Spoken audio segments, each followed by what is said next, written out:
e sem um outro dispositivo. Uma falha do Meet, né? Não sei se tem um jeito de uma gambiarra, mas eu não consigo compartilhar e ver o negócio ao mesmo tempo, tá?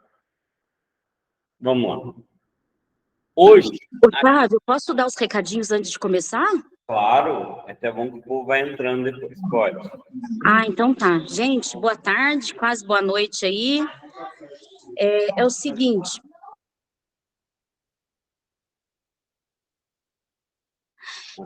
eu vou passar aqui alguns recados, mas logo eu vou postar também lá no nosso grupo.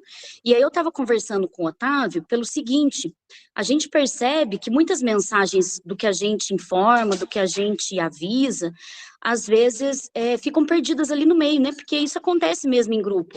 É muita mensagem. Então, para otimizar a comunicação, nós pensamos em fechar o grupo. Então, só os administradores colocam as mensagens. Se vocês, né, vierem a ter alguma dúvida, alguma sugestão, qualquer coisa do tipo, vocês podem mandar mensagem para a gente no privado, tá bom? Então, esse é o primeiro recado. O segundo recado, gente, deixa eu até ir vendo aqui, peraí, senão eu vou acabar esquecendo. Peraí, gente, que eu organizei eles aqui, só um minutinho.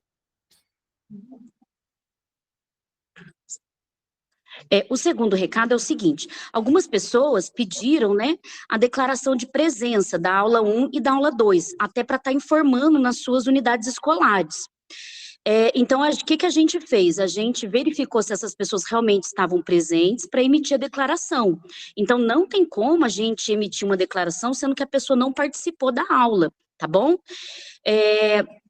A gente tem aquela questão, né, que nem sempre vocês vão estar presentes online, mas vocês vão estar podendo assistir depois, né, o Otávio deixou o link da aula 1, já faz uma semana, hoje ele postou o link da aula 2.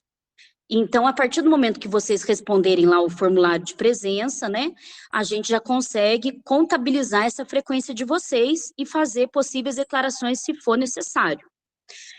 Da aula de hoje em diante, a gente vai fazer diferente, até para ficar mais fácil e mais tranquilo para todos vocês. Então, no decorrer da aula do Otávio, quem tiver online vai assinar a lista de presença, e aí na própria lista de presença, né, com todos os dados da pessoa, o e-mail tem que estar correto, o nome completo, aí a pessoa vai estar recebendo por e-mail uma declaração da presença da pessoa, tá bom? Mas eu peço, gente, que vocês coloquem o nome completo pelo seguinte, a gente foi fazer a contagem de frequência da aula 1 e da aula 2, eu já vou colocar lá no grupo a tabelinha para vocês acompanharem. E aí, às vezes a pessoa colocava o nome de forma mais compacta, né? Então, vamos supor que a pessoa chamasse, sei lá, Maria Aparecida da Silva Gonçalves. Aí a pessoa só colocava Maria Gonçalves.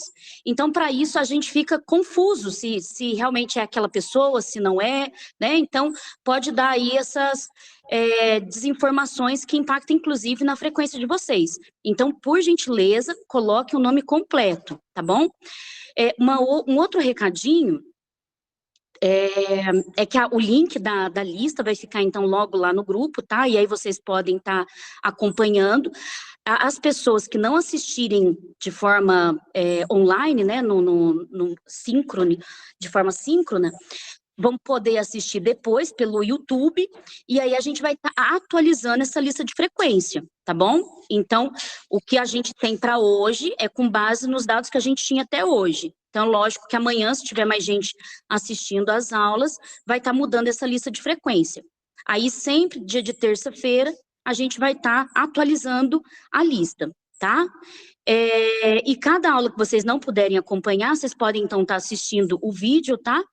Vai ter um questionário a ser respondido para validar a frequência. Isso daí foi uma decisão que a gente tomou em grupo, quem estava na aula passada sabe disso. Então, vai ter algumas perguntas ali sobre a própria aula, né? Até para realmente a gente estar confirmando a frequência dessa pessoa, né? De que a pessoa visualizou aquela aula. Certinho? Então, gente, alguém tem alguma dúvida? Não? Então, passar aí para o Otávio, né? Otávio, fique à vontade aí com a aula. Obrigada, gente.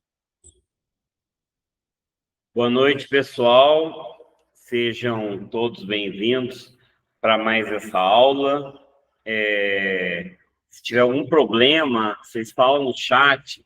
E, Ana Paula, se você vê alguma coisa muito importante no chat, me interrompe, que eu só estou com um dispositivo, então, às vezes, eu vou ficar alguns minutos sem olhar o chat, tá bom? Seguinte, hoje a gente vai fazer o terceiro encontro, que vai tratar daqueles paradigmas que eu apresentei na primeira aula, resolução de problemas, uso de tecnologias, abordagens históricas, aplicados ao BNCC.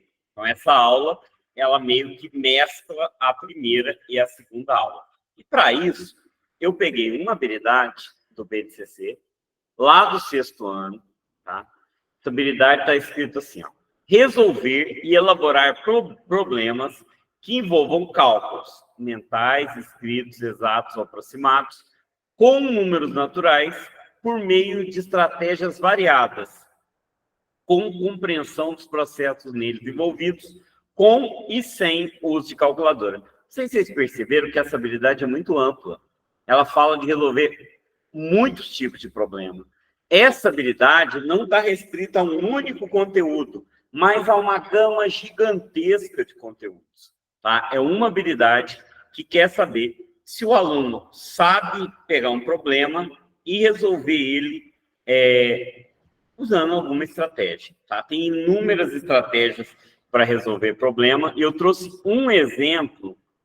Eu lendo aqui, eu até pensei nesse aproximado aqui, de mostrar que, às vezes, o mesmo exercício, com os mesmos dados, pode apresentar duas respostas diferentes se você mudar o enunciado. Mas vamos fazer esse probleminha aqui. Tá? Olha esse probleminha que interessante. Uma excursão contava com a presença de 41 alunos e professores, que se organizaram em 10 barracas com alunos e uma única barraca de professor. A barraca de professores era maior e cabia 8 pessoas a mais que a barraca dos alunos. Quanto eram os alunos e quanto eram os professores presentes na excursão? Esse é um problema muito bom vocês passarem para qualquer nível de escolaridade, tá? Desde os pequenininhos e até no começo do ensino médio, você pode passar esse problema e fazer exploração dele. Então, é o seguinte, primeira coisa que a gente tem que fazer, quando está resolvendo um problema, e aí eu vou entrar na estratégia de arte de resolver problemas, a primeira coisa, entender o problema. Então, entender o problema é a gente extrair as informações que a gente precisa para resolver o problema. E no entender, engloba muita coisa, tá? Não é só ler e interpretar. É tirar os dados, organizar em algum esquema, fazer algum desenho, fazer alguma generalização. Então, entender o problema é o primeiro passo de qualquer problema. Não tem como começar um problema sem entender. E eu vejo uma falha muito grande dos professores, que eles falam para os alunos quais são as contas que o aluno tem que fazer. Isso não é resolver problema, isso atrapalha o aluno. A ideia é o aluno ler e extrair as informações. Então, vamos lá. A excursão tinha 41 alunos e professores, em 10 barracas de aluno e uma de professor. Vamos desenhar essas barracas. Tá? Quando eu falo desenhar as barracas, é uma bolinha. São 10 barracas de aluno. Tá? 10 barracas de aluno. 10 barracas de aluno, certo? Então, tem 10 barracas com aluno. E um barracão com professor. É uma barraca maior.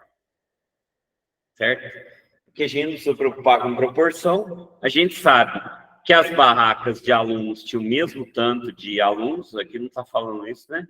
Deveria ter falado, mas dá para entender. Se a barraca dos professores era maior e cabia 8 a mais, então vamos colocar aqui, ó. A barraca do professor cabe mais 8. E eu sei que o total são 41 pessoas. Então, certo? Então, a primeira etapa disso daqui, que é entender o problema, está resolvido. A primeira etapa, entender o problema. E aí eu fiz um desenhinho para representar a compreensão do problema, certo? Bom, vamos passar agora para a segunda etapa da arte de resolver o problema. Segunda etapa é elaborar um plano. Como que eu vou resolver? Todos os problemas, tá, em matemática são feitos assim, todos. Mesmo que às vezes você vá e volta, mas todo problema, primeiro você entende, depois você elabora um plano. Então, o que é o plano? É quais operações eu vou fazer. Que jeito eu vou resolver isso? Por exemplo, uma das maneiras de resolver isso aqui é ir chutando até chegar na resposta. A outra maneira é pensar quais cálculos eu vou fazer. Outra maneira é você equacionar, transforma numa equação, certo? Eu vou elaborar o seguinte plano. Eu quero resolver esse problema usando operações. Então, olha o meu plano, tá? Eu podia deixar um tempo para vocês pensar o plano, mas é uma aula muito corrida. Vamos pensar aqui, ó. Tem 41 alunos, 41 pessoas. Em todas as barracas, incluindo a do professor, tem o mesmo tanto. Só que a do professor tem mais 8. Então, minha primeira estratégia seria mandar esses 8 professores embora, chegar no professor e falar, fora! Os 8 saem para fora. Vai ficar nas 11 barracas a mesma quantidade de pessoas, e aí eu vou descobrir quantos são os professores. Então, eu elaborei meu plano. Elaborar o plano é uma estratégia mental, é uma ideia que você tem de pensamento. E ela, às vezes, você vai elaborando o plano e já fazendo as contas. Mas a terceira etapa é a execução do plano. Executar o plano. Elaborar o plano. E depois, por último, vamos executar o plano. Tá? Executar o plano é a terceira etapa de um problema. Todos os problemas de matemática passam obrigatoriamente por essas 3 etapas. Então, vamos executar o plano que eu pensei. No meu plano, eu vou pegar o 41 e tirar 8, resultando em 33 pessoas. Essas 33 estão igualmente distribuídas nas barracas. São 10 barracas de aluno e uma de professor. Vou registrar o cálculo aqui, ó. 10 mais 1, 11. Por mais óbvio que seja, eu estou fazendo a conta 10 mais 1. Tá? Aí eu vou pegar o quê? Eu vou pegar esse 33 e vou dividir igualmente nas 11 barracas. Porque eu mandei aqueles 8 embora. Então, eu vou ter 3 em cada barraca. Então, eu tenho 3 aqui, 3 aqui, 3 aqui, 3 aqui, 3 aqui, 3 aqui, 3 aqui, 3 aqui, 3 aqui, 3 aqui, 3 aqui. Pronto, eu sei quantos tem em cada barraca. O total de alunos, como são 10 barracas, cada uma com 3, certo? Eu vou ter 3 vezes 10, 30 alunos. Tchau, os professores.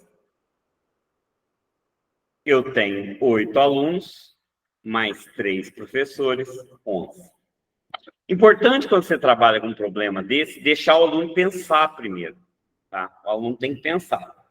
Não adianta você botar para o aluno fazer e ensinar como é que o aluno faz. O aluno tem que pensar, tem que quebrar a cabeça, tem que ser um desafio.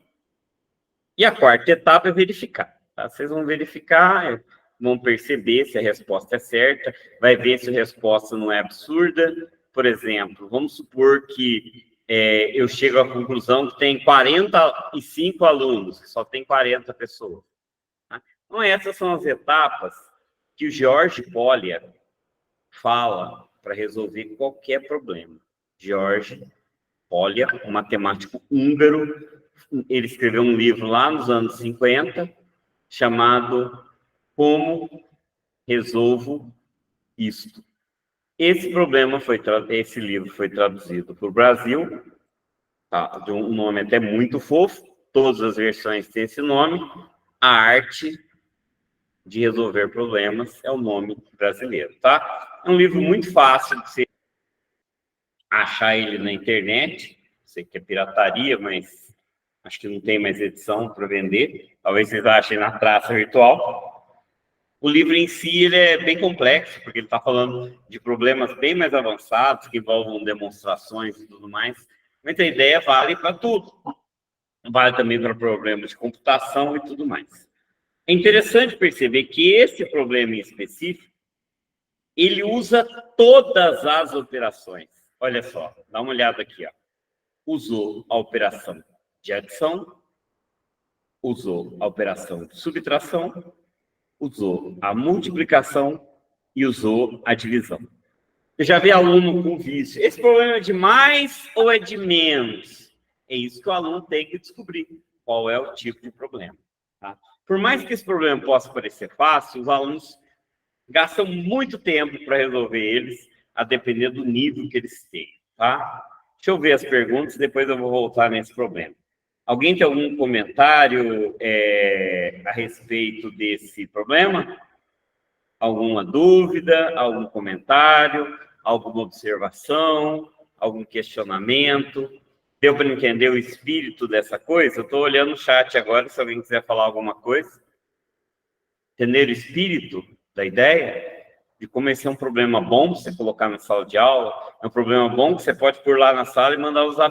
Quem dá aula de matemática, do terceiro fundamental até o primeiro ano do ensino médio, pode pôr esse problema na sala e mandar os alunos fazer, entendeu? E você vai estar desenvolvendo uma habilidade. Tem outras maneiras de fazer isso, certo? Ninguém quer comentar nada? Tem hora que eu me sinto aqueles pessoal que está conjurando espírito, sabe? Fala, vou ter alguém aí usando. Mas a ideia aqui, Fernanda, não é o raciocínio lógico. A ideia aqui é compreender a estratégia de resolver problemas. Entendeu? A estratégia de resolver problemas, ela é uma coisa, vamos dizer, menos complexa do que o raciocínio lógico. Porque é o conhecimento matemático, né? O aluno, ele vai ler um problema e a primeira coisa que ele vai fazer é entender. Existe uma diferença entre entender e interpretar. Aqui é entender o problema, tá? É mais simples de interpretar, certo? Depois você vai elaborar o plano. Que jeito que eu vou fazer? Eu vou elaborar um outro plano para esse problema, tá? É o mesmo problema.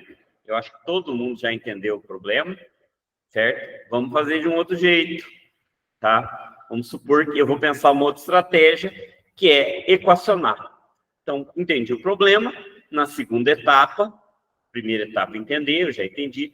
Segunda etapa, equacionar. Eu falo que eu tenho X alunos em cada barraca. Então, X é o número de alunos por barraca. É legal o professor colocar isso na lousa e escrever, igual eu estou escrevendo aqui, ó. X, número de alunos por barraca. Para usar essa linguagem de X, o ideal é do 7º ano para frente, tá? Mas dá para você fazer alguma coisa lá no 6º ano também, tá? Mais novo, até dá, mas com cuidado, certo? Então, tem X alunos por barraca. Eu tenho 10 barracas de aluno, então 10 vezes X. Eu escrevo só 10X. Isso são as 10 barracas de aluno. Já o barracão de professor tem X mais 8. Então, isso daqui é o número de alunos. Isso aqui é o número de professores. E o total é 41. Certo? Eu tenho uma equaçãozinha do primeiro grau, extremamente elementar, que foi meu plano, e para executar ele, basta resolver a equação. Resolvendo a equação, certo? Tudo que é x antes do igual, tudo que não é x depois do igual, muda de sinal, passei o 8 para o outro meio, mudou de sinal, 11x igual a 33, x é igual a 33 sobre 11, que é 3. Então, pronto, cheguei nos 3 alunos, que é o 3 que está ali. Não sei se vocês separaram que os cálculos que a equação faz é o mesmo cálculo que você usou pelo raciocínio. Então, dá uma olhada aqui. Eu vou até fazer uma correlação. Deixa eu ver se tem alguma coisa aqui. Olha só. Vou tentar usar uns lápis aqui coloridos. Olha só. Essa conta aqui, ó. 41 menos 8 igual a 33. Está aqui na equação, ó. 41 menos 8, ó. Tá vendo? Isso aqui ajuda o aluno a entender que a equação faz sentido. Equação não é uma bobeira. Olha aqui, ó. Olha o 10 mais 1. 10 mais 1 está aqui, ó. 10 mais 1, que dá 11, a soma dos coeficientes. Olha o 33 dividido por 11 aqui, ó. 33 dividido por 11. Então, as contas da equação, elas te ajudam a não precisar pensar. A equação é uma ferramenta poderosíssima para o aluno não precisar pensar. Então, ele entende que a equação é uma ferramenta de resolver problema quando você mostra isso que eu estou mostrando aqui. As contas que ele faria pensando, com equação ele não precisa pensar. Por equação é mais fácil. Tá? Por equação é mais fácil, por quê? Porque você não precisa pensar. E aí o número de alunos é 10x, né? Então, 10 vezes 3, porque x é 3,30. E os professores é x mais 8, 3 mais 8, 11. Certo? Então, por equação, a gente faz exatamente a mesma coisa. Tá certo? E equação a gente não precisa pensar. A equação não demanda pensamento. Equação, o pensamento acaba aqui, quando a gente elaborou o plano. Executar o plano fica fácil, tá? E verificar também bastante importante, ok? Mas alguém tem algum comentário, alguma observação sobre isso? Isso é muito importante no ensino, tá? Isso é muito importante no ensino. O professor ensinar que equação é um instrumento de resolver problemas. Por quê? Se você vai fazer um concurso público, um vestibular, uma Olimpíada de Matemática, o equacionamento, ele é uma estratégia fundamental para qualquer um fazer problema. Dificilmente você vai conseguir ter alguns raciocínios que você teria com equações. Nesse problema, os alunos podem falar, mas pensando é mais fácil, porque é um problema simples. Mas tem problemas que são tão complexos, se você não usar uma equação, você não resolve, tá? E eu vou mostrar mais uma coisa para vocês. Tá, peraí, deixa eu só organizar uma aba aqui. Vou mostrar uma coisa para vocês aqui, certo? Eu acho que alguns professores não conhecem, talvez a maioria não conheça, mas é uma coisa assim que eu considero um dos coisas mais importantes no ensino da matemática. Existem aplicativos, tá? Programas que resolvem problemas, que fazem determinadas coisas. Isso aqui não é um aplicativo de inteligência artificial, é uma calculadora online. Essa Symbolab é a mais popular entre os alunos, tá? Eu incentivo os alunos a aprender a mexer com ela. Deixa eu ver se tem em português aqui. Português, certo? O Symbolab, você vai colocar a equação que você quer. A equação era 10x mais x mais 3 igual a 41. Então, digitei a equação ali, certo? Digitei. Aí eu vou pegar o meu dedão indicador e apertar no IR. Pronto. Onde que eu errei?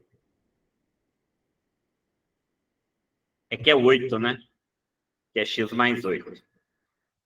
X mais 8. Dedão indicador de novo. 3. Tá vendo? Eu falo para os alunos, a calculadora, ela não pensa. A calculadora não tem inteligência. Não é inteligência artificial. E a calculadora resolve.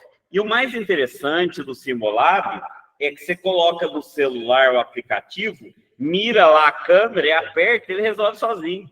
Ele resolve a equação. É um instrumento de resolver a equação. Entendeu? E ele é importante. É mais importante o aluno saber equacionar do que resolver equação. Porque não tem aplicativo para equacionar. Não tem aplicativo para equacionar. Isso aqui é seguro. Não é o ChatGPT. O ChatGPT não vai resolver a maior parte dos problemas de matemática. O ChatGPT é uma coisa incerta. O ChatGPT pode ter sua utilidade, mas ele é uma coisa que trabalha com imprecisão. Erra muito.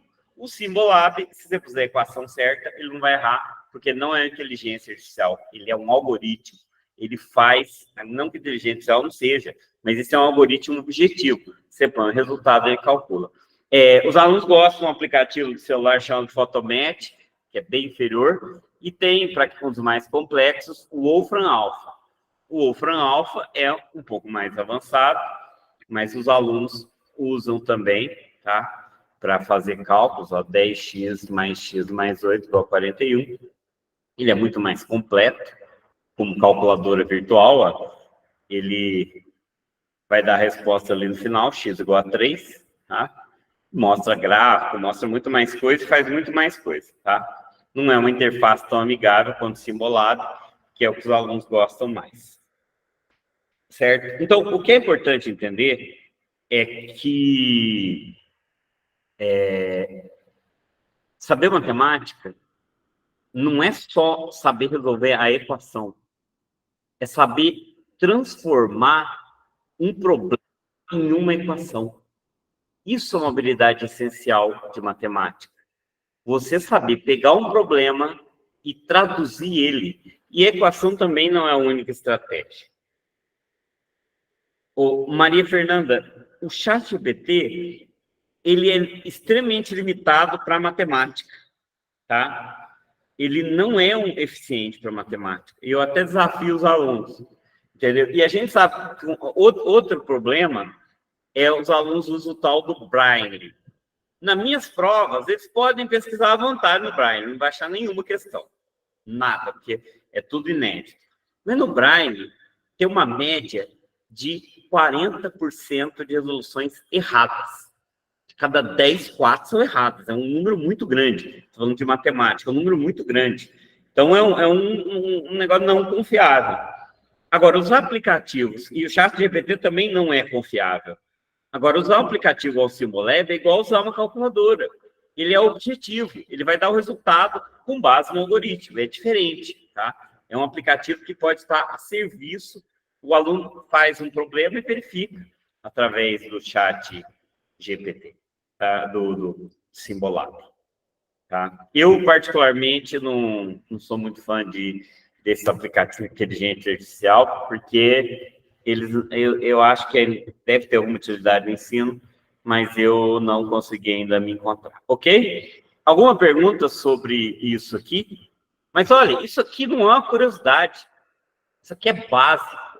Isso aqui é uma das coisas mais importantes que tem no ensino.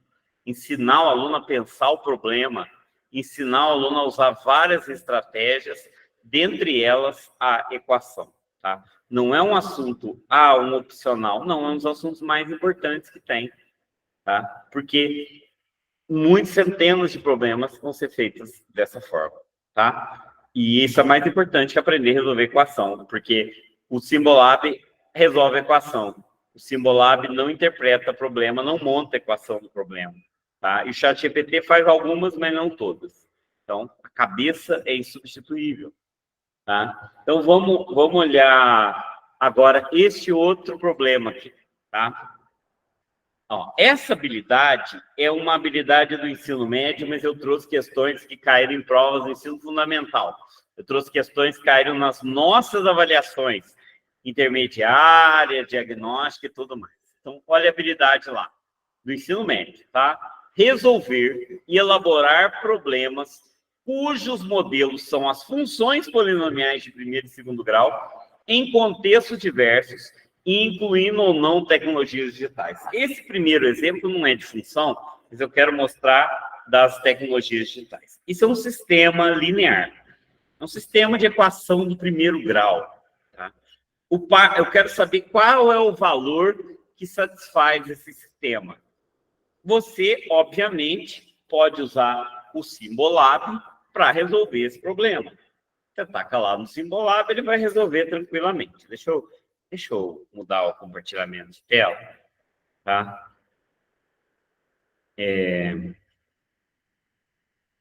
Hoje eu não estou muito legal, tá, pessoal? Minha cabeça não está boa, tá?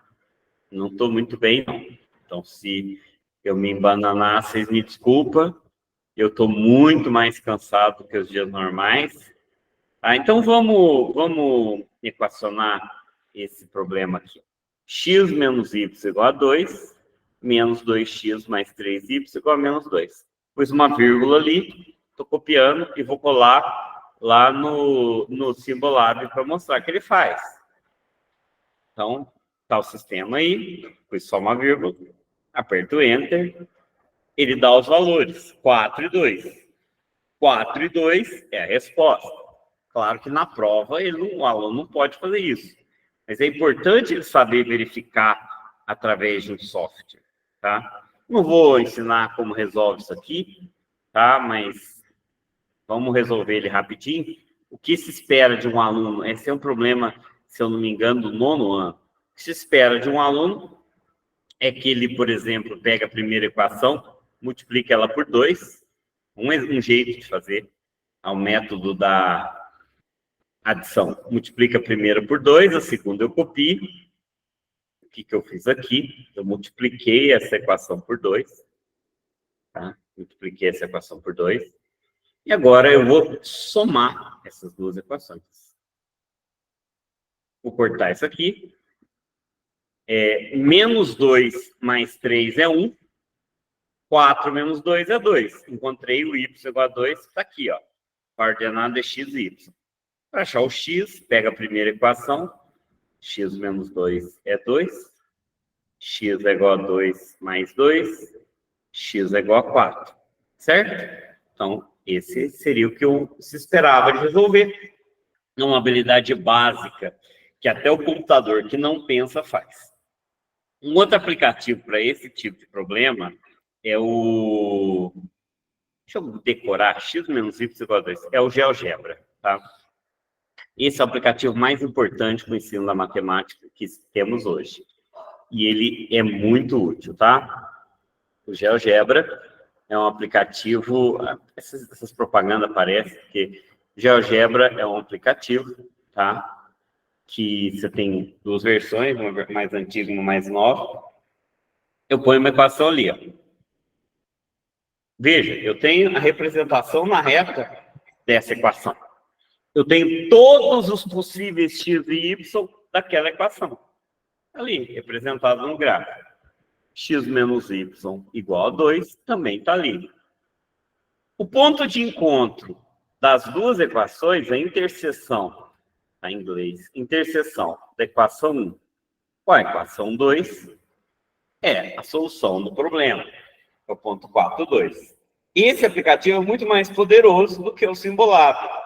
E é um aplicativo que você pode ter muitos problemas e muita coisa interessante usando ele. Tá? Ele é ferramenta indispensável no ensino hoje. Pode ser que tenha alguma coisa melhor. Não tem nada melhor que o GeoGebra. Inclusive, tem cursos de GeoGebra que você vê na internet à torto e direito. Tá? E ele oferece uma série de recursos para ensinar um monte de coisa. Tá? Eu vou tentar botar o GeoGebra em português.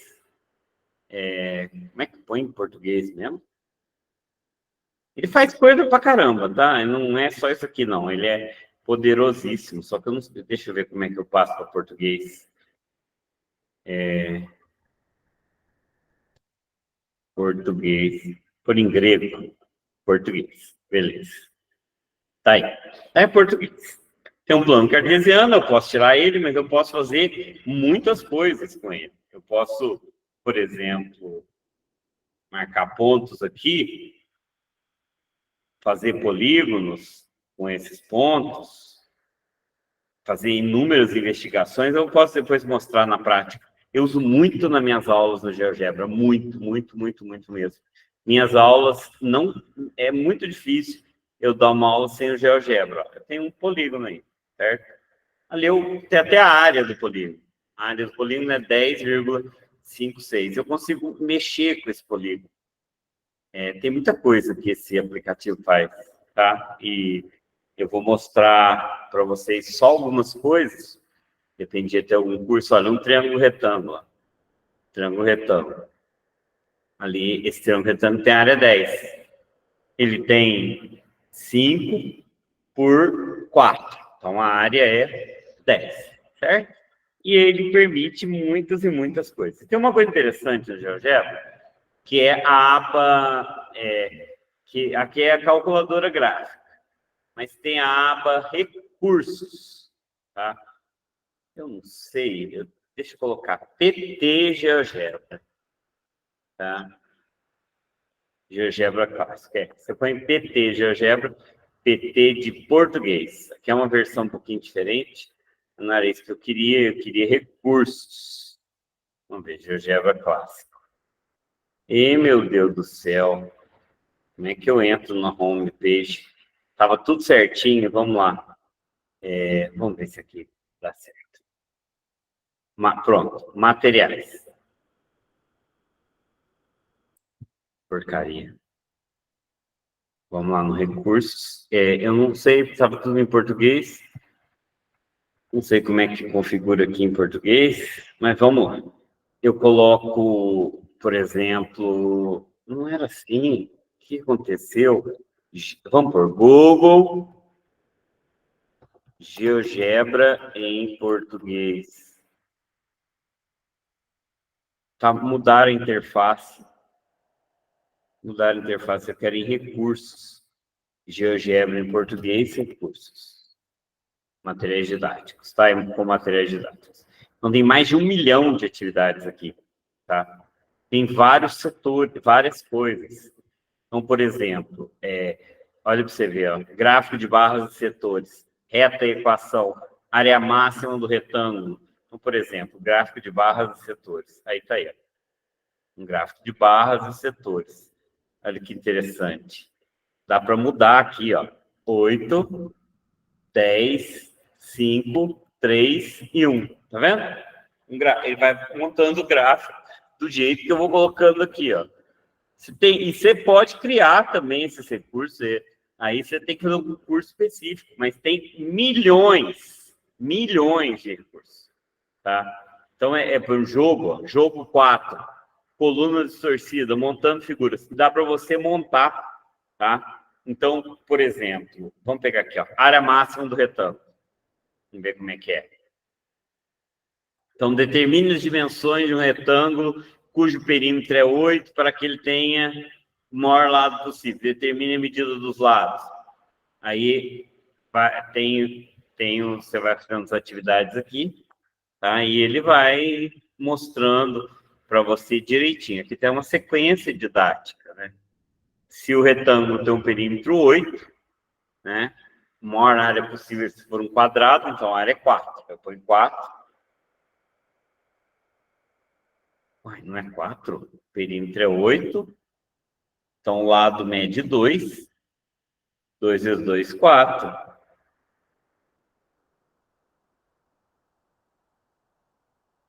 A medida do lado, a medida da área que eu fiz, 2. Aí tá aí, ó. Ele já dá a resposta. Belezinha, mostra a figura. Tá? Então, tem bastante coisa aí, coisas bem interessantes. Se quiser falar do Teorema de Pitágoras, você põe ali, ó. Teorema de Pitágoras. Você clica ali no Teorema de Pitágoras, tem uma infinidade de coisas falando do Teorema de Pitágoras, algumas, ó, demonstração do Teorema de Pitágoras. Ó. Você vai movendo. O que é isso? Ver. Você vai movendo, não sei porque não está funcionando. Tem uns que não funcionam mesmo, ó, tá vendo? Uma demonstração visual do Teorema de Pitágoras. Tem centenas de coisas assim no GeoGebra, tá? Isso aqui é em espanhol. Consegue muitas outras coisas, tá? Teorema de Pitágoras animado. Aí tem lá, eu vou mudando a medida dos catetos, ó, tá vendo? Para mostrar que a soma dos quadrados dos catetos é o quadrado da hipotenusa. Então, o GeoGebra, ele tem muita coisa, certo? Ok? E ele é fundamental, tá? Ele é fundamental no ensino hoje. O chat, o GeoGebra. Coloquei com o chat GPT, minha cabeça não tá boa. Certo? Bom, então vamos voltar e a gente vai fazer um outro problema dessa mesma habilidade, dessa vez onde o aplicativo fica muito importante. Olha só. Observe abaixo a representação gráfica de algumas funções. Isso é um problema do primeiro ano do ensino médio. Qual desses gráficos representa a função 2 elevado a x mais 1? Certo? Veja, se você olhar nesse gráfico aqui, não tem um 0 e 1, nos outros também tem um valor de 0 e de 1. Que no caso tem de 1 e 2, tudo bem. Certo? E não vamos calcular quanto que é f de 0 e quanto que é f de 1. Então, 2 elevado a 0 mais 1. 2 elevado a 1 mais 1. E f de 2, 2 elevado a 2 mais 1. Que dá 3. Não, 2, né? 2 elevado a 0 é 1 mais 1, 2. Mais 1, 2. Aqui, 2 mais 1, 3. E aqui, 4 mais 1, 5. Tem que ser 2, 3 e 5, ó. Aqui tá batendo, ó. 2. Só que aqui já não bateu. Não pode ser esse gráfico. Certo? Ali já não bateu, porque aqui é 1, tá errado. Aqui é 0, tá errado. A gente já viu que é 2, né? Aqui também tá errado. Tem que ser aqui, ó. 2, 3, 1, já no 3 e 5, certo? Então, esse daqui é o gráfico. Tá correto. O gráfico 2. Certo? No GeoGebra, isso aqui é bem elementar, tá? No GeoGebra é o seguinte, ó. Só ajuda o aluno a entender. Y igual a 2 elevado a x. Esse é o gráfico de 2 elevado a x. Toda a função elevada a x, ela passa pelo 1. Se fosse, vamos, 2 elevado a x mais 1, ele sobe, ele translada essa função 1 para cima, tá? Então, aqui eu consigo enxergar a função. Eu consigo ver os pontos também. Olha, o 2. Nossa Senhora, o que eu fiz aqui? Alguma besteira. Não dá Ctrl Z para ver se está certo. Eu dei Ctrl Z, sumiu a função. Deixa ali. Y igual a 2x. Y igual a 2x. Não, x, 2 elevado a x, mais 1. Então, olha, o GeoGebra, como aplicativo, ele... Não sei tirar esse rabisco que eu fiz, não, mas olha só. Aqui é 2 elevado a 0. Aqui é 2 elevado a... Não, desculpa. F de 0, aqui é F de 1. E aqui é F de 2, tá? Vou dar um... Apagar tudo. Tirar a caneta de perto, porque tá vendo bagunça aqui. Então, para mostrar para vocês como isso é poderoso, eu poderia começar falando o seguinte, ó, y igual a x, tá? E analisar com os alunos os coeficientes. Ó, y igual a 2x, olha o que acontece. Y igual a 3x, y igual a 4x. Eu, geralmente, quando eu vou dar aula de função, eu mostro isso para os alunos entenderem o que é o coeficiente angular. E eu explico por que isso acontece. Então, se eu for colocando x, 2x, 3x, 4x, eu vou ter uma reta cada vez mais inclinada. Olha o 5x. Olha o 6x. Então, primeiro eu mostro isso para os alunos. O x mostra a inclinação. Mas eu também posso colocar o número negativo. Em lugar de ser vezes 2, é x dividido por 2. Olha, compara o x dividido por 2 com o x vezes 2. Olha lá. É como se o y igual a x fosse a mediatriz e tivesse espelhado nessa mediatriz. Então, você pode mostrar isso para os alunos. Olha o y igual a x sobre 3. Y igual a x sobre 4. Y igual a x sobre 5. Então, vai formando um espelho. Y igual a x sobre 6. Pode depois também mostrar os negativos. Y igual a menos x, menos 2x, menos 3x, menos x sobre 2, menos x sobre 3, menos x sobre 4. Há mais de 10 anos, uns 15 anos, eu ensino função sempre assim, mostrando o GeoGebra, devagarzinho, mostrando como a inclinação faz a diferença para formar o gráfico. Tá? E o GeoGebra tem uma coisa bem poderosa. Não precisa fazer tudo isso. É só você definir um controle deslizante. Y igual a AX. Ele vai criar um controle deslizante do A. Olha só. À medida que o A vai aumentando, vai ficando mais inclinado. À medida que o A vai diminuindo, vai ficando menos inclinado. Olha o 0, 1. Quando chega no 0, ele vira uma reta. Uma reta, desculpa, fica horizontal. E a partir daqui, ele fica negativo. Então, o aluno pode verificar o coeficiente angular da reta a partir do GeoGebra. Olha para você ver como isso aqui é poderoso. Você entender o que é um número que está multiplicando pela função. Então, não vejo um jeito de explicar isso aqui sem usar o GeoGebra de forma eficiente. Eu fazia isso aqui antes no Cabri, que é um aplicativo anterior. Cabri, não, Geometrix. Sei lá, um aplicativo anterior. Certo? Tinha vários aplicativos anteriores, mas olha que interessante.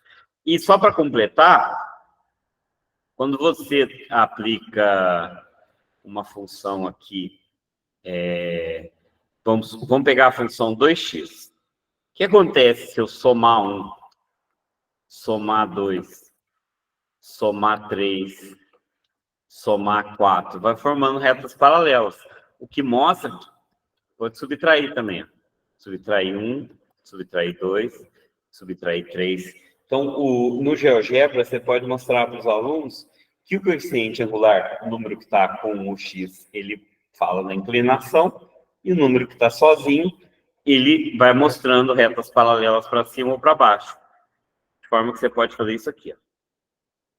Y, que é igual a x mais b. Controle de deslizantes. Se eu mover o A, peraí, se eu mover o A, eu vou mudar a inclinação da reta. Se eu mover o B, eu vou manter a reta paralela, mas eu vou mover ela. E a partir disso aqui eu monto qualquer função. Ó. Aqui, ó, o 2x mais 3, por exemplo. 2x mais 3.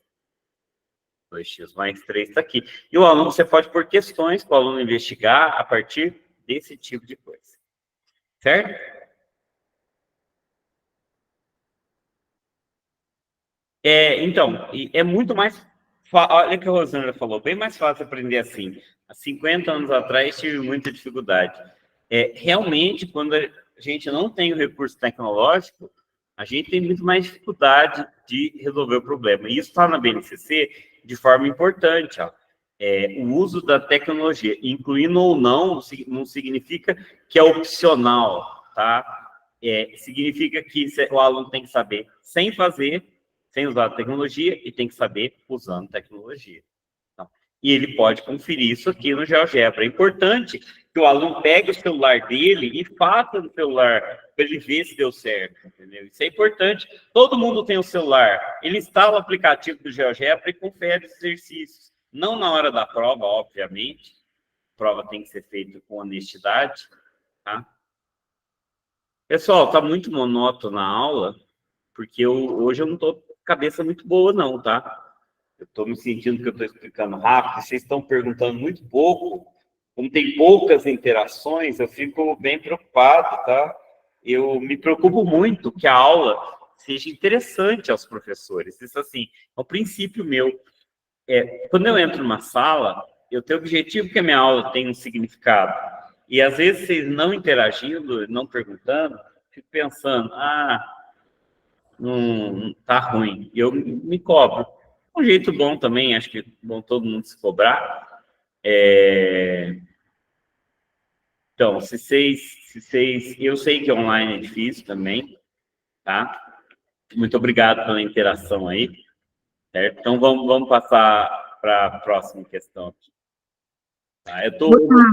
Otávio, pode ficar tranquilo, eu estou olhando aqui o chat, o pessoal está elogiando, está gostando, falar que é interessante isso que você está trazendo, né, do GeoGebra.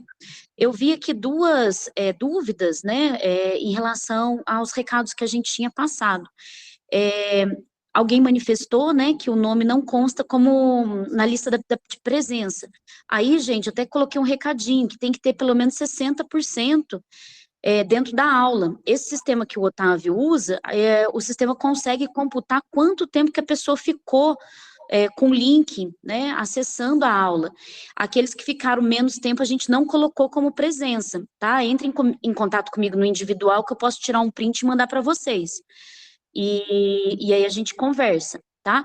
A Verônica também perguntou em relação à lista de presença da aula 2. Como o Otávio colocou a aula 2 hoje, né, se pressupõe que não deu tempo ainda de vocês assistirem, porque é mais de 1 hora para assistir.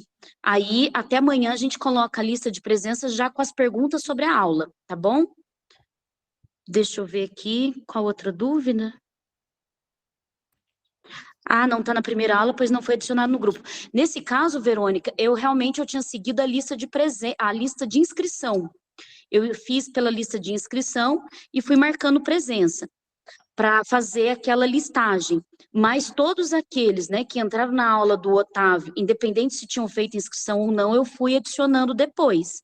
Entre em contato comigo no individual que a gente resolve isso, tá bom?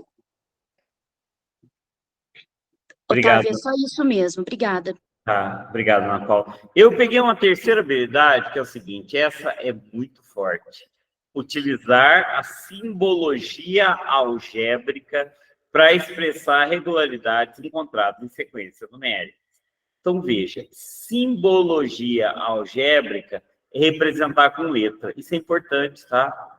Isso é muito importante. E eu falo, porque assim, eu tenho uma visão, como é que é a matemática lá na frente, isso é importante. Isso é importante. Quem talvez tenha uma formação específica em matemática, também vê lá na frente e sabe que a simbologia algébrica é muito importante.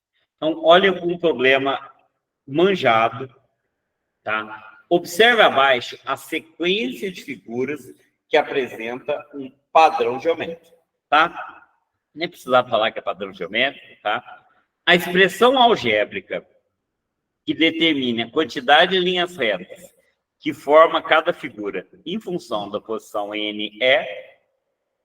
Isso aqui é uma ideia de função, tá? A ideia de função, eu tenho a figura 1, eu tenho 4 palitos.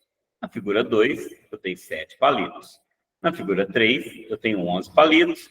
Na figura 4, eu tenho 15 palitos. Vamos verificar que isso é verdadeiro? Que eu estou indo desconfiado. Ó, 1, 2, 3, 4. Deu certo. 1, 2, 3, 4, 5, 6, 7. Eu acho que eu contei errado. Aqui não vai ter 7, aqui vai ter 10 palitos. 1, 2, 3, 4, 5, 6, 7, 8, 9, 10. Por isso que não é bom, eu falo para os alunos, não faça igual vaca louca. Faz devagarzinho. Aqui vai ter 13. Olha só. 1, 2, 3, 4, 5, 6, 7, 8, 9, 10, 11, 12, 13. Essa exploração inicial pelos alunos, alguns alunos de cara já vão perceber que é muito mais fácil do que fazer isso. Outros alunos vão desenhar a figura 5, a figura 6, a figura 7, a figura 8, a figura 9. Mas vamos entender o padrão que está acontecendo aqui. Vamos entender o padrão que está acontecendo. A primeira figura foi feita com 4 palitos. A primeira figura tem 4. A segunda figura, além desses 4, eu acrescentei mais 3. Então, veja, eu tenho os 4 que eu já tinha, mais 3, eu vou ficar com 7. Veja, por que eu acrescentei só 3? Porque esse palito já estava aqui. Então, para fazer o novo quadrado, eu não precisei dele. A próxima figura, além do 7, eu preciso de mais 3. Eu tenho 7, eu acrescento os 3 ali e eu tenho 10. A outra figura, eu já tenho 10 aqui. E eu acrescento mais 3. A cada figura que eu tenho, eu estou acrescentando 3. Eu começo com 4 e acrescento 3. Perceber esse tipo de regularidade é fundamental na escola. Você pode perguntar para o aluno, dá para fazer isso aqui com vértice, face, aresta de prisma e pirâmide. Isso aqui precisa ser feito até com criancinha mais nova, até com as séries iniciais. Perceber regularidade. Claro, para as séries iniciais você não usa a linguagem algébrica, mas para as séries iniciais, você pode falar o seguinte, e a figura 100? A figura 100 começa com 4 palitos, e eu vou somando 3. Quantas vezes eu vou somar? Olha, na figura 2, eu somei uma vez. Né? Figura 3, eu somei 2. Figura 4, eu somei 3. Então, para a figura 100, tem uma e vou pôr mais 99. Então, é 4 mais 99 vezes 3. Então, esse é um jeito de calcular isso aqui. Então, a figura 100 é 4 mais 297 em 301 palitos. Então, a figura 100, geralmente, os alunos entendem bem, tá? Como é que eles vão pensar, tá? Agora, tem um outro jeito também de pensar a figura 100. Você tem um palito a mais no começo, não tem? E não tem 3 para cada figura? Então, você pode pensar o seguinte, 3 vezes 100 figuras, mais o primeiro palito. 300 mais 1, 301. Quando você propõe a figura 100 para os alunos, você vai ver aluno fazendo desse jeito, você vai ver aluno fazendo dessa segunda maneira. A segunda maneira ainda é um pouquinho mais difícil, tá? Não sei se vocês percebem que aqui você está fazendo praticamente descobrindo o centésimo termo de uma PA, de uma progressão aritmética. Isso daqui, 4, 7, 10, 13, é uma progressão aritmética. E eu acho absurdo ensinar progressão. É absurdo, viu? Isso, desculpa se alguém faz isso. É absurdo ensinar PA e PG com fórmula. A fórmula, ela tem que ser deduzida pelo aluno. O aluno tem que aprender primeiro a fazer sem fórmula. Não precisa de fórmula em PA e PG, exceto para a fórmula dos infinitos termos de uma PG convergente. Fora isso, em PA não precisa de nenhuma fórmula. Nem a fórmula da soma não precisa. Tá? Isso aqui eu simplesmente estou achando centésimo termo. Tá? Eu tenho um termo 4 e eu vou somando 3 um certo número de vezes. Tá? Isso aqui que eu fiz é praticamente pegar o primeiro termo A1 e somar n menos uma vezes, que é a figura 100, a razão. Então, isso que eu fiz, sem usar a fórmula, entendendo. Quando você passa uma fórmula sem explicar, você mais atrapalha o aluno do que você ajuda. Tá? Não tem que ter fórmula? Tem. Algumas fórmulas não são indispensáveis. Por exemplo, a fórmula da área da esfera, do volume da esfera. Não tem como o aluno deduzir. Então, é uma fórmula básica. A fórmula de Bhaskara, dá para deduzir? Convém deduzir. Mas é importante o aluno decorar. Agora, essa fórmula aqui é uma fórmula extremamente desnecessária a princípio. Você explica primeiro e coloca a fórmula como generalização. Agora, a figura N, você vai usar essa ideia. Você tem 3 vezes N mais o primeiro palito. Então, a enésima figura é a 3N mais 1.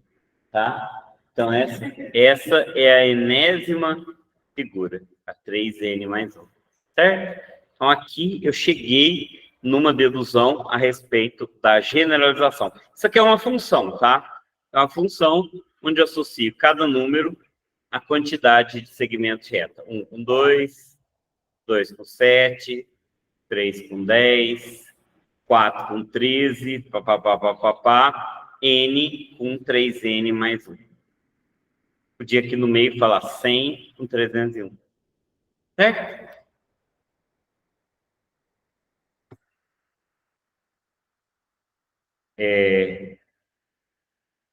Fernanda está falando que os alunos têm muita pressa para resolver. Sim, e não pode ter pressa. A pressa ela é incompatível com o aprendizado. Tá? O aluno tem que entender que ele não pode fazer igual vaca louca, como eu falo. Tá? Isso aqui é uma questão do 9º ano, essa que eu pus aqui. Eu estava falando de PA, mas se você for falar de PA para o aluno, fórmula, tudo, você vai cometer um erro aí, tá? Agora, olha essa sequência aqui, ela é um pouquinho mais complicada, tá? Perceber a regularidade dela não é tão fácil, tá? A gente tem que entender o que está acontecendo aqui e o que está acrescentando de uma figura a outra. Eu estou acrescentando 3, né? Estou colocando 3 em cima da pilha. Mas se você olhar para essa aqui, ó, também está acrescentando 3. Para essa aqui também está acrescentando 3. Nota que isso aqui é bem elementar. Tem alguns que dão uma função do segundo, alguns padrões que cair no vestibular da função de segundo grau. Aqui eu comecei com um certo número e estou acrescentando 3 em cada posição, certo? Então, estou acrescentando 3. Vamos lá, vamos tentar entender. Bom, aqui tem 3, né? Vamos colocar 3. Eu começo com 1, 2, 3, 4, 5, 6, 7, 8. Eu começo com 8. Eu somo 3. Na posição 1. Vamos escrever lá perto. Aqui eu tenho 8 mais 3. Aqui eu tenho 8 mais 3 mais 3. Aqui eu tenho 8 mais 3 mais 3 mais 3. Aqui eu tenho 8 mais 3 mais 3 mais 3 mais 3. Nota que o número de parcelas 3 coincide exatamente com a posição. Então, eu tenho o quê? 8 mais 3n. Essa é a fórmula. 3n mais 8 é a fórmula geral a respeito desse tipo de coisa. Tá? Nota que isso daqui é uma investigação matemática. O aluno não pode entender como um exercício, mas sim como uma investigação para que ele resolva, que ele pense, que ele reflita.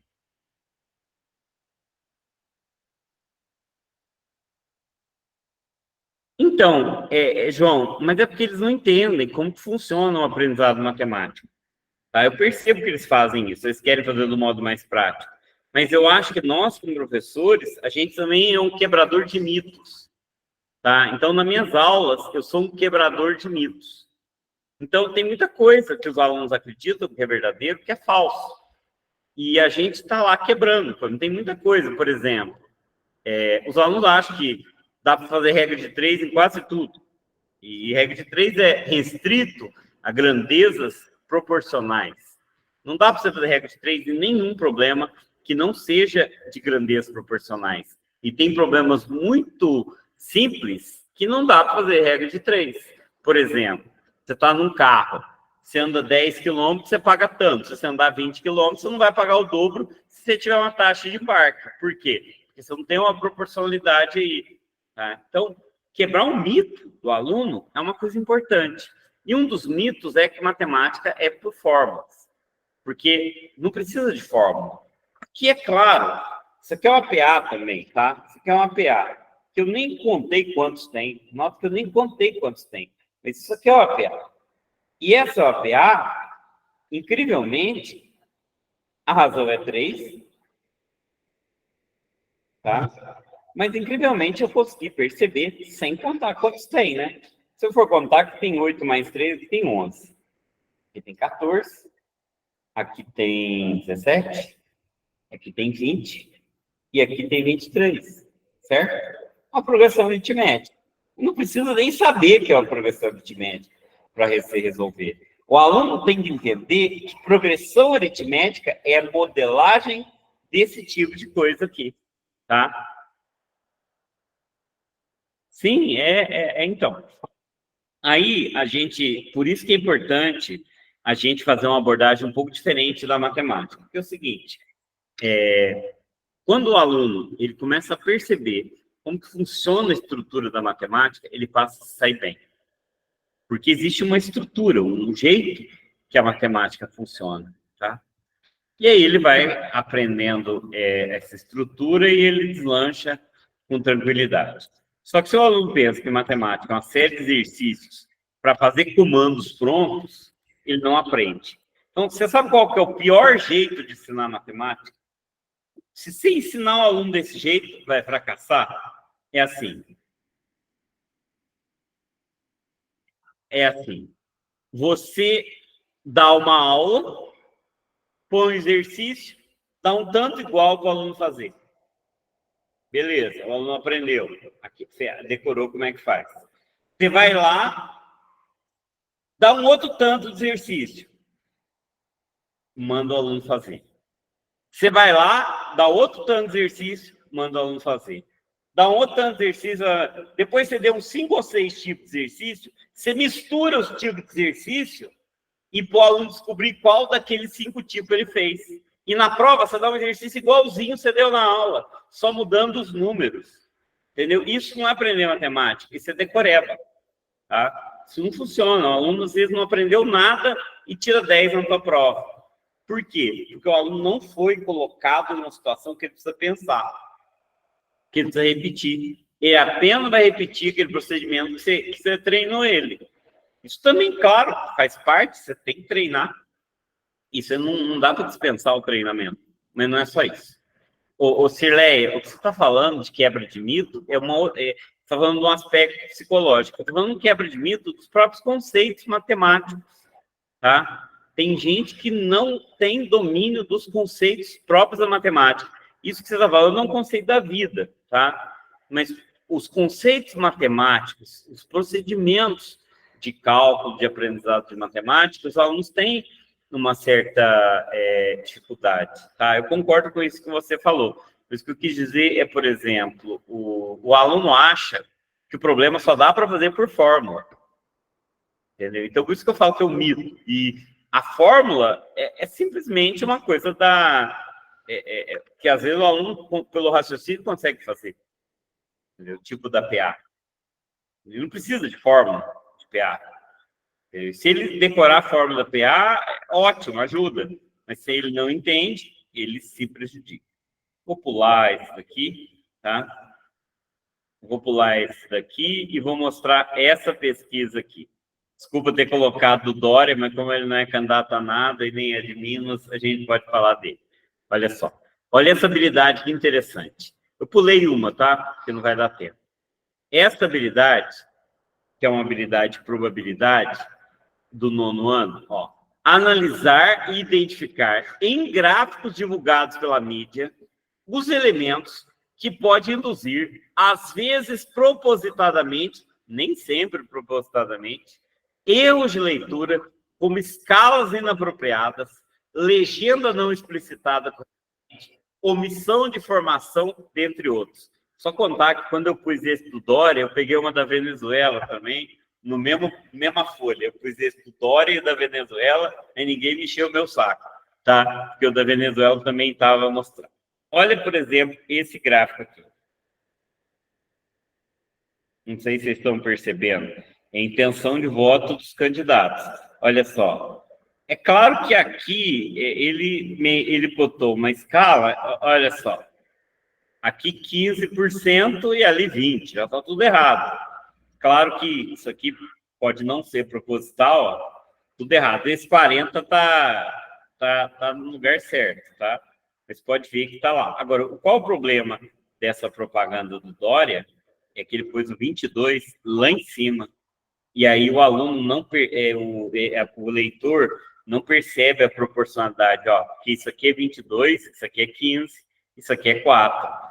Então, entendeu? Ó, 22%. 15% e 4%. Pode ver que a diferença do que é 22. Então, esse gráfico leva a indução que o Dória está muito na frente na pesquisa. E aí é claro que é um gráfico. Não sei se foi feito para enganar ou se foi feito para...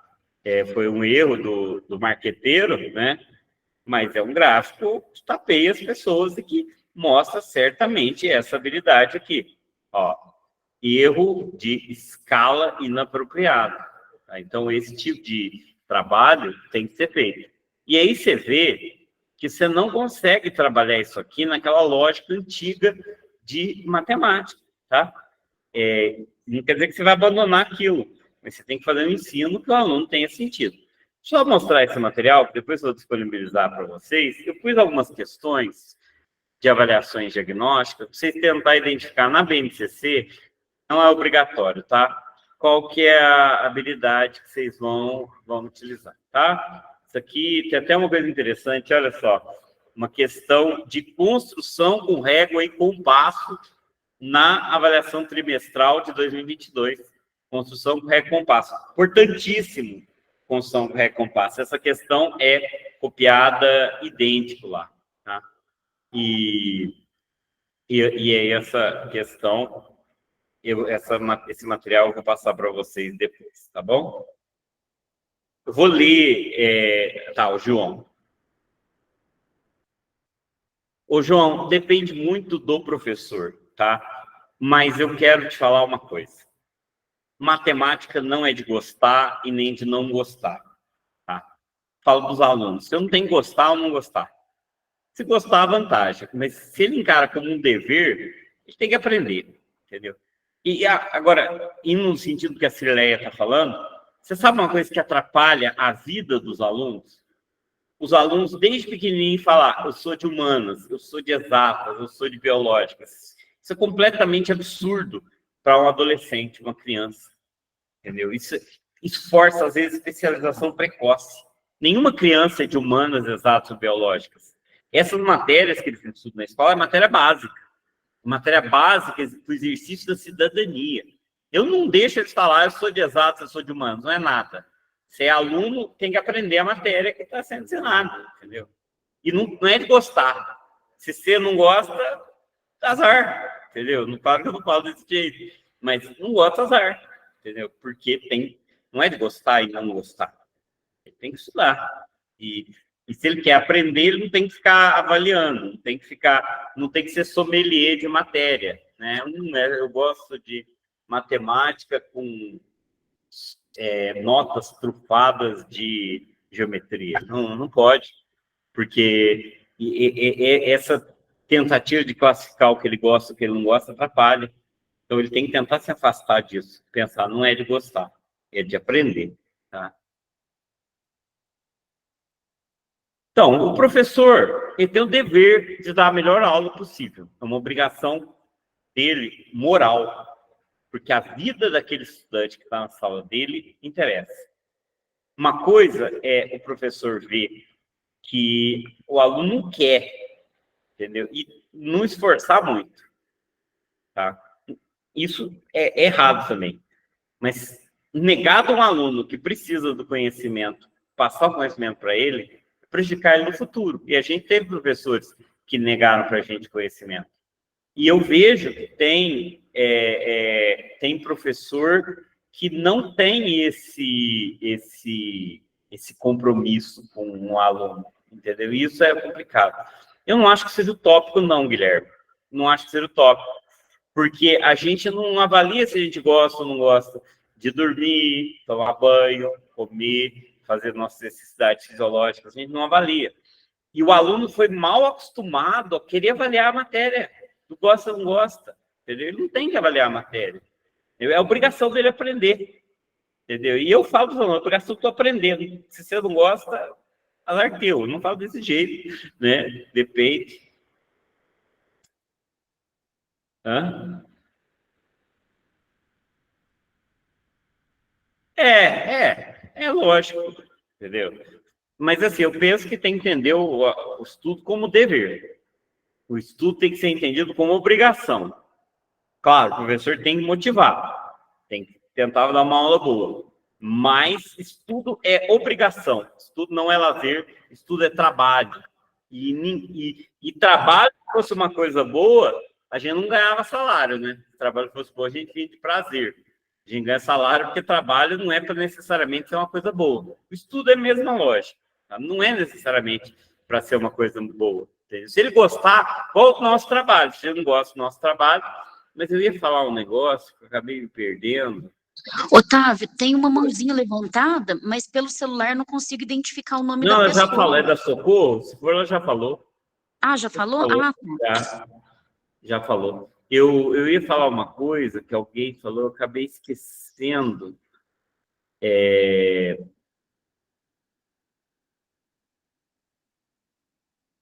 Tem muita gente que gosta de matemática, viu? O negócio de gostar e não gostar, eu sei que eu estou falando que não deve, mas tem aluno que se sente muito atraído pelo conhecimento. Entendeu? Eu entendo que não dá muito para separar. Você acaba gostando ou não involuntariamente, mas não é, porque quando eu falo não é de gostar, não é para o aluno ficar pensando nesse tipo de coisa, tá? A gente tem coisa que a gente nunca pensa, a gente vai e faz.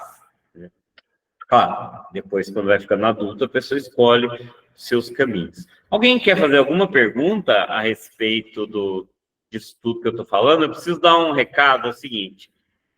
Nas próximas 2 semanas, ou 3, não sei, já não tem aula. Vão ser propostas atividades nessas semanas. Terça-feira que vem vai ser disponibilizado. Essa atividade eu ia fazer na plataforma Moodle, mas eu estou com muita dificuldade da plataforma Moodle. Ela é muito melhor que o Classroom, mas eu não vou conseguir fazer porque eu estou com um problema de logística, tá? De criar as coisas. As atividades vão ser postadas no Classroom e vocês vão precisar fazer essas atividades.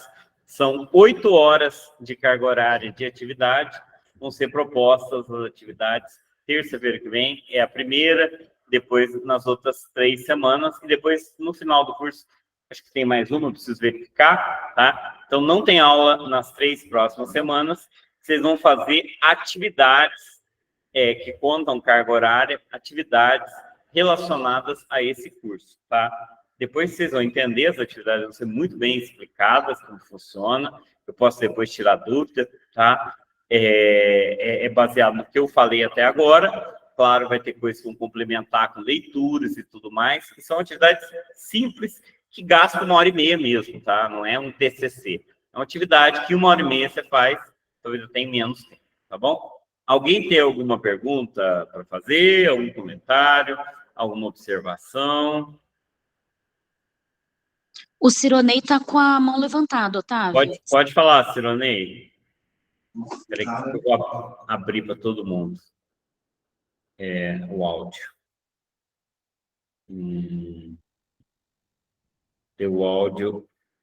Pode falar, Cironei. Ou alguém, se quiser falar, pode levantar a mão aí que...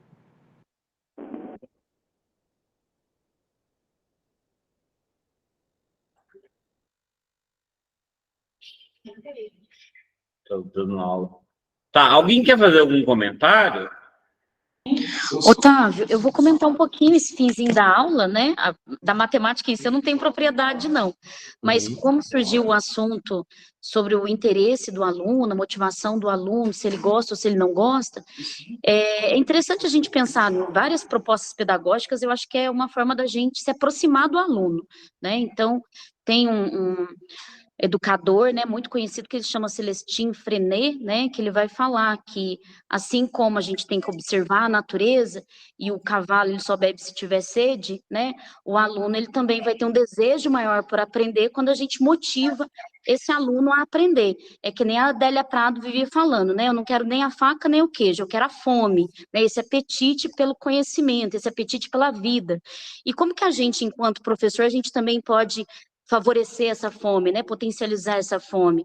Então, é isso, são essas formações que a gente está fazendo, né, esses encontros, esse momento de partilha, esse momento da gente pensar junto, do próprio professor ressignificar a sua prática, né, que nem você mesmo disse, às vezes essas listas extensas da matemática acabam não contribuindo com o pensamento matemático, porque gera uma repetição, e a repetição, ela é cansativa. Mas, por outro lado, eu concordo muito com você quando você fala, né, que o conhecimento, ele dói, não é uma coisa simples, né, isso biologicamente falando, porque a nossa questão neurológica, ela vai avançando, vai ampliando, e a gente tem que lidar com a bagagem que já existia e, de repente, readaptá-la para novas informações, e em termos também da gente ser humanizado, né? É isso que difere a gente dos outros animais. Então, que a gente proporcione realmente esses conhecimentos para os alunos e vá mostrando para eles que conhecimento é uma forma de libertação, né?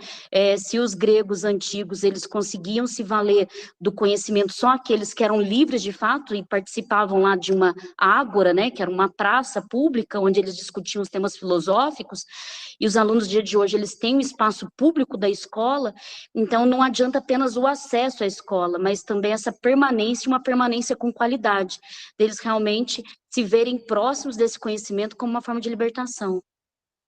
Ô, Ana Paula, eu só preciso reparar uma coisa que eu falei e eu realmente posso ter sido mal interpretado. Lista extensa eu acho importante em matemática. O que eu acho é que não pode ser só isso. não pode ser na base da decoreba, mas tem que ser um negócio que o aluno compreenda, mostre que ele está compreendendo o conteúdo, entendeu? O problema é quando o professor passa uma quantidade de exercício, depois o aluno só repete procedimentos mecânicos. Ele tem que fazer isso também, mas não só isso. E ele ensina 4, 5 tipos, e a prova é só a cópia daquilo. Ou seja, na prova é só o aluno lembrar os 5 ou 6 estratégias de cálculo que o professor ensinou. Um exemplo prático.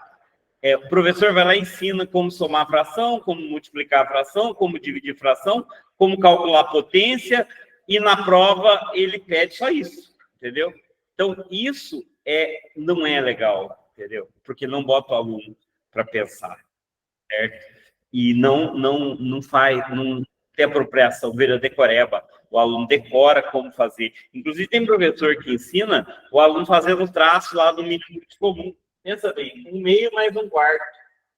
1/2 mais 1/4 é o quê? 1/2 tem quantos quartos? 2 quartos. Concorda? 2 quartos mais 1/4, 3 quartos. Óbvio. 1/2 mais 1/4, 3 quartos. Não tem o que pensar. Isso aqui é 3 quartos. Não tem que fazer muita conta. Por quê? 1/2 é 2 quartos. Mais 1/4, 3. Olha aqui, ó. 1/2 mais 1/4, 3 quartos. Eu faço até as pilhas dos alunos, ó. Certo? Agora, tem professor que vicia o aluno a fazer isso aqui, 1/2 mais 1/4. O aluno já vai fazer isso aqui. É um absurdo. Do ponto de vista pedagógico, isso aqui é absurdo. Entendeu? Porque não bota o aluno para pensar em equivalência de fração. O professor põe 1/2 mais 1/4 e põe isso aqui. Se eu fosse contratar um professor numa escola privada, eu ia perguntar que jeito você ensina a tomar fração. Se o professor fizesse isso, eu já estaria fora. Porque isso aqui é absurdo. Entendeu? Porque o mínimo de 2 e 4, tudo bem que ele pense em mínimo, mas vai fazer uma coisa dessas, não tem o menor sentido. E eu vejo isso acontecer, sabe? Então, isso é deseducativo. Entendeu? E isso é um mito, tá? Pessoal, mais alguém quer fazer algum comentário? Que eu preciso encerrar, porque meus alunos já estão chegando. Lá a banquinha já está me entregando um papel aqui. Você, nossa, eu achei que era a Lara, agora que eu vi que é a Sofia. Vou começar a aula, certo? Alguém tem mais algum comentário? Peço desculpa, hoje eu sei que a aula foi horrível, tá? Não foi... Acho que a semana passada eu gostei, mas hoje eu não estava muito bem. O nosso espírito como professor muda muito. O dia que a gente está cansado, afeta a gente. E hoje eu tô só o substrato do pó, do cocô, do cavalo, do bandido. Eu tô um trapo, certo? Otávio, então, só reforçando, a lista de presença já está no chat, gente. Se alguém não viu, né, pode dar uma olhada lá.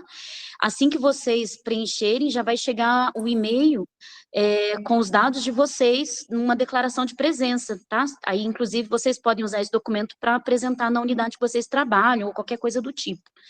Não vale como certificação, vale só como uma declaração da presença de hoje.